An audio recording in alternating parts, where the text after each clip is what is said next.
I saw myself. But on our anniversary, I saw two faces, mine and Sienna's. He let out a dry, nervous laugh. You have quite the imagination. Maybe we should schedule an appointment with a doctor.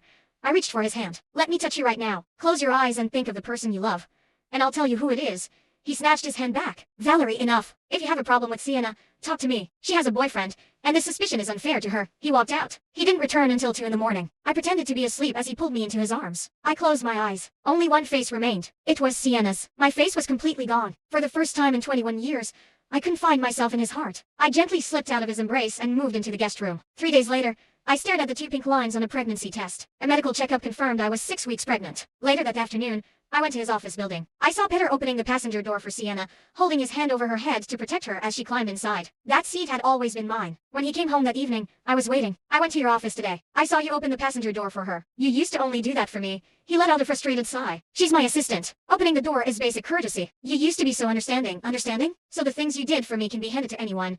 And if I care, I'm being immature. The next day, I sent him a text asking him to accompany me to a doctor's appointment. But the following morning, a message popped up. An urgent business trip came up. I tried calling him, but his phone was switched off. His secretary sounded confused. Mr. Petter doesn't have any travel scheduled today. I took a cab to the hospital alone. The doctor reviewed my charts with a frown. Your health indicators are dangerously low, and there's a significant risk. Is your husband here? He's out of town on business, I said quietly. While waiting for my treatment, I saw Sienna's latest post on social media. Photos of a sunset on a beach. The caption read, "Someone said he wanted to see the ocean when he was stressed, so he dragged me along." In the corner of the last photo was a man's hand. On his ring finger was the white gold band that matched mine. That night, severe physical distress began. I took a cab to the emergency room alone, and the nurses rushed me straight into a medical room. "Is the baby gone?" I asked. "The pregnancy has unfortunately ended. We need to perform a medical procedure to ensure your safety. Is your husband on his way? I'll sign the forms myself."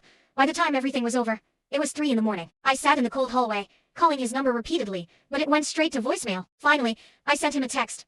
"Petter, something happened. Please come back." He didn't call back until the following afternoon. Through the receiver, I could hear crashing waves. "I just landed, Valerie. What's going on?" Ignoring the sharp ache in my body, I kept my voice flat. "It's already been taken care of." "Oh good. I'll be home tonight, and I'll bring back some fresh seafood." He arrived later that evening, placing a bag of crabs on the kitchen counter. Noticing my pale face, he reached out to touch my forehead. I stepped back. "I have something to tell you." I was pragged before I could finish. His phone rang, playing the custom ringtone he had set for Sienna. His expression softened instantly. He held up a finger, asking me to wait, and quickly answered, "Sienna, what's wrong?" I could hear her trembling voice clearly. "Petter, I think I have a fever. My whole body aches." He was already walking toward the door, reaching for his keys. "Stay there. I'm coming over." Only as he reached the door did he remember I was standing there. "Valerie, Sienna has a fever and she's entirely alone. I need to go check on her, but I'll be back as soon as I can." The front door clicked shut, and his footsteps faded down the hall. The apartment was dead silent. On the counter, the bag of crabs sat in its plastic wrapping. The very last spark of love I had for him finally went out.